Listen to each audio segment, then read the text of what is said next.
ব্যবসা বিভিন্ন রূপে আমাদের মাঝে আসবে, আমাদের মূলনীতিকে ভাঙতে চাইবে। আপনাদেরকে সবসময় সতর্ক থাকতে হবে।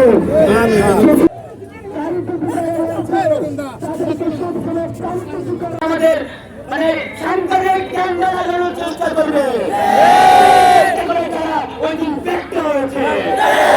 আমরা সবাই আমাদের প্রথম পরিচয় আন্দোলন শুরু হয়েছে তখন থেকে আজ পর্যন্ত আমি এসেছি চট্টগ্রামে প্রতিনিধি করার জন্য।